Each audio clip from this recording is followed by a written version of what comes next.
Praise the Lord. Welcome to the sessions of Emmanuel Experience and its 7 prophetic blessings of the day. According to Ephesians chapter 2 verses 19, consequently, you are no longer foreigners and strangers, but fellow citizens with God's people and also members of His household. This is the word of the Lord. Paul offers 2 negatives paralleled by 2 positives in this verse. Here it is very clear that Jesus accepted all foreigners and strangers. Jesus crushed the wall of hostility. As Jesus accepted foreigners and strangers as His own children, it is our responsibility to accept them as well. By the divine exchange of Jesus Christ, He adopted foreigners to God's own people and strangers to God's own household. Today's theme for the Emmanuel Experience is, Can a Christian support illegal immigrant? Jesus condemned racism, discrimination, partiality. According to St. Paul to Colossians chapter 3 verses 11, in that renewal there is no longer Greek and Jew, circumcised and uncircumcised, barbarian, Scythian, slave and free, but Christ is all and in all. So let us see how should we treat illegal immigrants according to Bible. Number 1, it is instruction of our God that we should not oppress immigrants. Many may illegal due to their circumstances. Once you or your forefathers were a foreigner or a stranger, no one knows what the status of your citizenship tomorrow will be. None know how your residing country's government will treat you tomorrow. Listen the word of God. Jesus is saying for yesterday, today and tomorrow. It is the instruction of God that according to Exodus chapter 22 verses 21, do not mistreat or oppress a foreigner, for you were foreigners in Egypt. This type of similar direction given by our Lord to His people. Today you may be legal and no one knows what will be your position tomorrow. Number 2, it is the instruction of our God that we have to treat immigrants just like citizens. God does not allow any favoritism. According to Leviticus chapter 19 verses 33 and 34, when a foreigner resides among you in your land, do not mistreat them. The foreigner residing among you must be treated as your native born. Love them as yourself, for you were foreigners in Egypt. I am the Lord your God. It is the instruction of the Lord that we have to treat all immigrants just like the legal citizen. Here I am not saying that we have to stand against a country's law. Here I am bringing your attention to listen what the word of the Lord says to you and me. Number 3, it is the instruction of our God that we have to love and help foreigners as they would their own poor brother. According to Leviticus chapter 25 verses 35 to 37, if any of your fellow Israelites become poor and are unable to support themselves among you, help them as you would foreigner and stranger, so they can continue to live among you. Do not take interest or any profit from them, but fear your God, so that they may continue to live among you. You must not lend them money at interest or sell them food at a profit. This is the word of the Lord. Here is very clear that no one can give money to another with interest or profit, especially if the other party is looking for or begging for a help.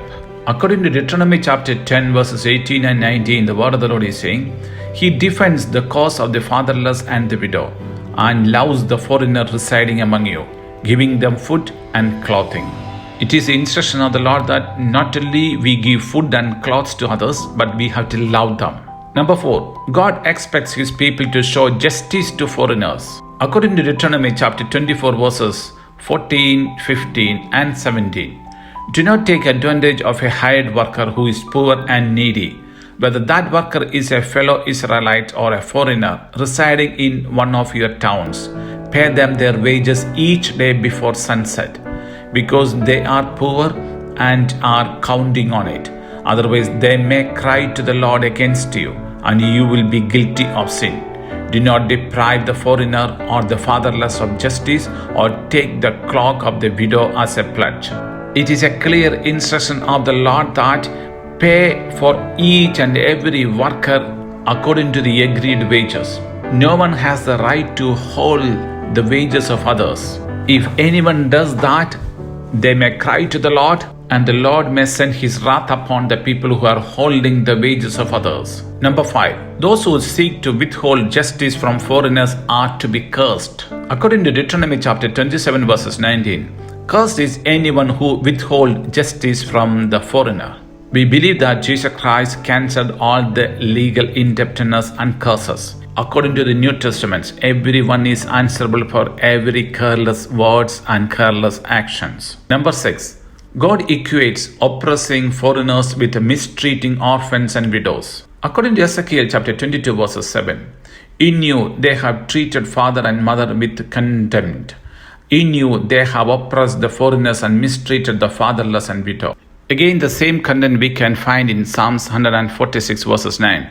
The Lord watches over the foreigner and sustains the fatherless and the widow, but he frustrates the way of the wicked.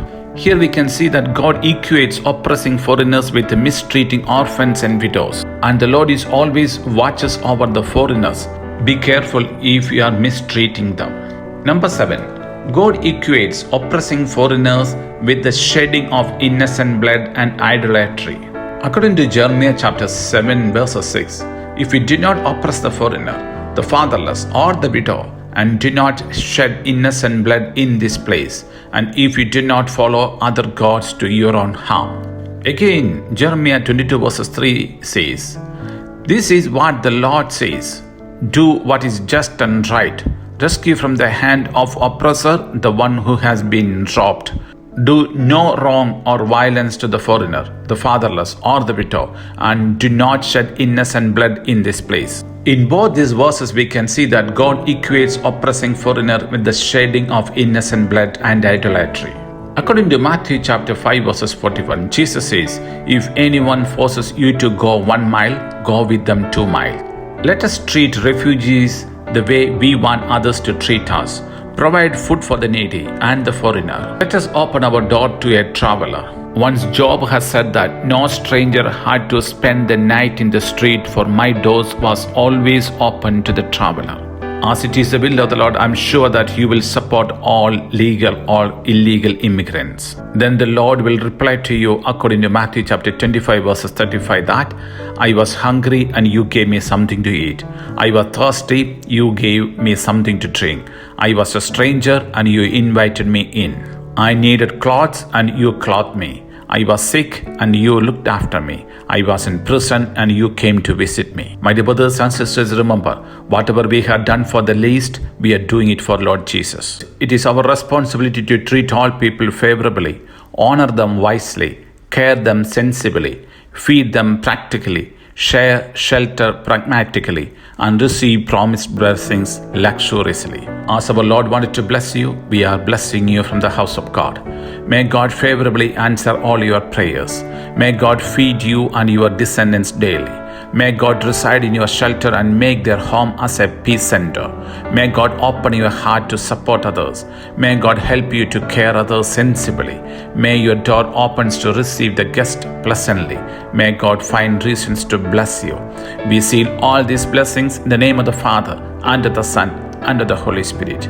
Amen. I'm Thomas George from Kadosh Marian Ministries. Thank you.